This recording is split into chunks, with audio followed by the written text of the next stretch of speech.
बिस्मिल्लाहिर्रहमानिर्रहीम। बोलते कालम के साथ मैं आमिर रज़ा खान और बहुत सारी अफवाहें और बहुत सारी ऐसी खबरें गर्दिश कर रही हैं जिससे इस तरह की तासर आता है कि शायद पाकिस्तान अफ़गानिस्तान के किसी हिस्से पर कब्ज़ा करना चाहता है या वहाँ पर मुस्तकिल अपनी चौकियाँ बनाना चाहते हैं। ऐसे में एक खबर ये भी निकल कर आई कि वाह खान की जो पट्टी है इस पर पाकिस्तान अपना कब्ज़ा जमाना चाहता है और इस पर अपना कब्ज़ा रखना चाहता है और इसके लिए चीन इसकी मदद कर रहा है। लाज़मी बात है कि इस तरह की खबरें जो हैं पाकिस्तान और चीन का मुश्तरका दुश्मन भारत ही फैला सकता है और भारत ने ये खबर फैला दी कि पाकिस्तान का असल मकसद जो है वो वाह खान की पट्टी हासिल करना है ताकि सेंट्रल एशिया तक चीन को आसान, सहल और महफूज रास्ता फराहम किया जाए।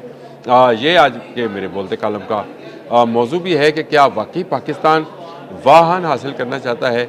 वाह खान एक छोटा सा इलाका है जी, 350 किलोमीटर का ये पूरा इलाका है जो कि पहाड़ी घाटियों 310 किलोमीटर का इलाका है जो कि पहाड़ी घाटियों पर मुश्तमिल है और बिल्कुल चीन यहाँ से एक रोड जो है बना रहा है ताकि सेंट्रल एशिया तक उसकी तजारत जो है वो जाए। पाकिस्तान के साथ भी ये इलाका लगता है और चीन के साथ भी। वो भी मैं आपको बताता हूँ कि पाकिस्तान के कौन कौन से इलाके इसमें लगते हैं और चीन के कौन कौन से इलाके इसके साथ हैं। और ये 310 किलोमीटर का एरिया पाकिस्तान उस वक्त भी हासिल कर सकता था जब तालिबान को इक़्तिदार ही पाकिस्तान की मदद से मिला था, लेकिन पाकिस्तान ने कभी किसी की सरजमीन पर कब्ज़ा करने का कोई ख्याल कभी जहन में नहीं लाए हैं। इस पट्टी की लंबाई मैं आपको ज़रा तफसीलन अभी अगर आप कहते हैं तो मैं बता देता हूँ। इस पट्टी की लंबाई मशरक़ से मगरब तक 310 किलोमीटर है, चौड़ाई 15 किलोमीटर है, यानी सिर्फ 15 किलोमीटर। आप अंदाज़ा कर लें कितना होगा, 15 किलोमीटर है और बहुत सारी जगहों पर तो ये चौड़ाई जो है सिर्फ 10 किलोमीटर रह जाती है।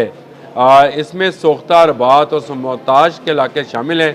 चीनी सूबा सिंकियांग इससे लगता है ये सरहद वाह खान का ये हिस्सा पामीर में अफ़गान करगेज़ इलाके के साथ मुसल वाक़या है और वाह खान का दरिया आब पंजा कहलाता है जो मशरिक़ से मगरिब तक मगरिब की तरफ जो है अपना सफ़र करता है और इसका वाहजीर ग्लेशियर से ये इसका मंबा है जहाँ से ये दरिया निकलता है और पाकिस्तान के भी इलाके इसको लगते हैं। इसके ये एक तजारती राहदारी रहा है और यहाँ से तजारती काफ़िले सेंट्रल एशिया से चीन की तरफ सफ़र करते रहे हैं। इब्न बतूता ने भी यही रास्ता इख्तियार किया था।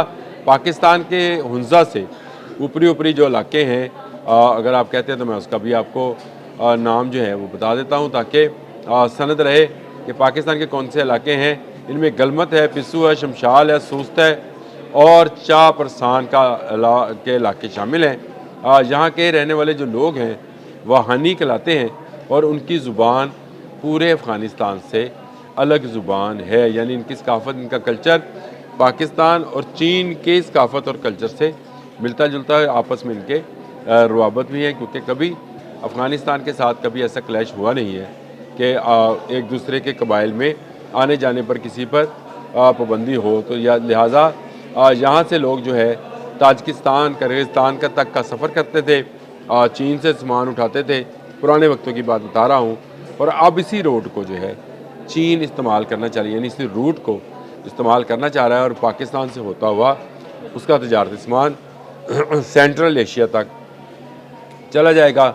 और ये चीन जो है यहाँ दोशंबा से शुरू शहर दोशंबा तक, यानी ताजिकिस्तान के शहर दोशंबा तक जो है चीन 1200 किलोमीटर का एक रोड बनाना चाह रहा है और इस रोड पर काम भी शुरू हो चुका है।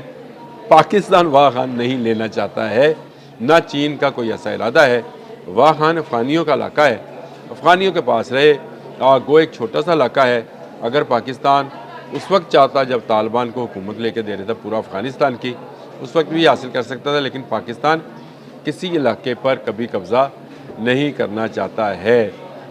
इसमें जो है बहुत सारे इलाके ऐसे हैं जो बहुत ही बुलंद चोटियों पर मुश्तमिल है जिनकी ऊंचाई जो है 4000 किलोमीटर तक बनती है और ये बर्फ़ानी चीतों और मार्को पोलो शीप जैसे नायाब जानवरों की बूदोबाश के इलाके हैं। सिलसिला को पामीर को दुनिया की छत भी कहा जाता है और जहाँ कई ऐसी चोटियाँ हैं जिनकी बुलंदी 7000 मीटर से बुलंद है और यहाँ पर बहुत ज़्यादा बुलंद पहाड़ है। इलाका ज़लज़लों की माजगा है और यहाँ पर से एक तजारती जो है रोड जो कि मैंने आपको बताया कि दुशंबा तक जाएगी, 1200 किलोमीटर की चीन बना रहा है, उसमें पाकिस्तान का इलाका भी शामिल है और पाकिस्तान को भी इस तजारत से फ़ायदा होने जा रहा है। लेकिन अब हो क्या रहा है? हो ये रहा है कि वो सरहदी झड़पें जो सिर्फ़ और सिर्फ इसलिए हुई कि अफ़गानिस्तान से कुछ दहशतगर्द पाकिस्तान की हदूद के अंदर आना चाहते थे और पाकिस्तान ने उनको इंटरसेप्ट किया। मुख्तलिफ इलाकों में तोरहम से लेकर चमन तक अपने बार्डर को ना सिर्फ महफूज बनाया बल्कि उन दहशतगर्दों की महफूज पनाहगाहों को भी तबाह बर्बाद किया जो पाकिस्तान पर बिला इश्तिहार गोलाबारी कर रहे थे। और इसी गोलाबारी के नतीजे में पाकिस्तान ने फिर उनको सबक सिखाया और वो मिन्नतों तरलों पर उतर आए और माफ़ी मांग ली। 48 घंटे के लिए उनको माफ़ी मिल गई है। अगर वो ना सुधरे तो उसके बाद उनके साथ मज़ीद बुरा हो सकता है। अब ये जंगबंदी जो है सिर्फ 48 घंटे की है और जैसे हमारे वज़ीर ख़ारजा ने कहा है कि इनका कोई इतबार नहीं है, ये दोबारा भी किसी वक्त जंग छिड़ सकती है क्योंकि इनका कंट्रोल रूम जो है वो इंडिया में मौजूद है। मुझे इस पर भी बात करनी है कि ये सारी जंग की प्लानिंग थी क्या और किसको नाकाम बनाने के लिए थी, जिसे पाकिस्तान के जवानों ने कैसे इंटरसेप्ट किया और कैसे उसको मंतकी अंजाम तक पहुँचाया कि तालिबान इस वक्त मिन्नत तरलों पर हैं। हमने काबुल और कंधार पर जो है एयर स्ट्राइक्स की और एयर स्ट्राइक्स के नतीजे में उन दहशतगर्दों को जो इंतहाई मतलूब हैं, हमें नहीं सिर्फ पूरी दुनिया का मतलूब है, उन पर उनको जो है निशाना बनाया गया है। शहरी आबादियों से दूर ये लोग अपने अपने बंकर्स में छुपे बैठे थे जिन्हें नीस्तो नबूद कर दिया गया है। तफसीलात सामने आ रही हैं लेकिन इस एक हमले से जो काबुल और कंधार पर एयर स्ट्राइक की सूरत में किया गया था, तालिबान जो है माफ़ी और मिन्नतों तरलों पर आ गए। उसी तरह से जिस तरह ऑपरेशन संदूर में भारतीय जो थे भागकर अमेरिका गए और अमेरिका जाकर उन्होंने माफ़ी की तलब की कि हमें पाकिस्तान से हमारी जान छुड़ाई जाए। लेकिन तालिबान ने इस मरतबा गलत अंदाज में गलत अपने ही उस्तादों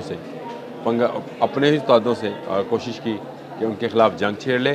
उसका नतीजा वही निकला जो निकला करता है कि उस्ताद तो उस्ताद है, उसने उनको बता दिया कि भाई आप इस काबिल नहीं हैं कि पाकिस्तान का मुकाबला कर सकें, आप सिर्फ 1-2 डुज डज ठा की मार हैं और एक दो डुज डज ठा जो है ये हो चुके।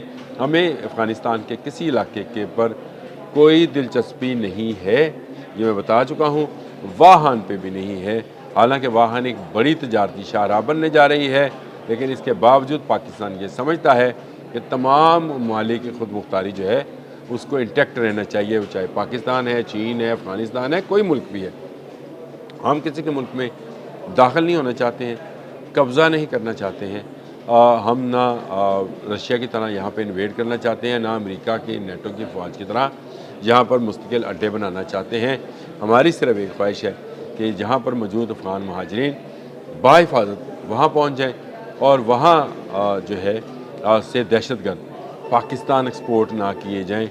अगर आपने इंपोर्ट किए हुए हैं अपने तक रखें, आप इस्तेमाल करें। भाई अपने दहशतगर्दों को किसी और के ख़िलाफ़, अपने दुश्मन जो कि आपके मुल्क के अंदर ही हैं उनके ख़िलाफ़ इस्तेमाल करना है तो करें, लेकिन पाकिस्तान की तरफ आप मुँह उठाकर आएंगे तो आपको नीस्तो नबूद कर दिया जाएगा। अब तक के लिए इतना ही। अल्लाह हाफ़िज़।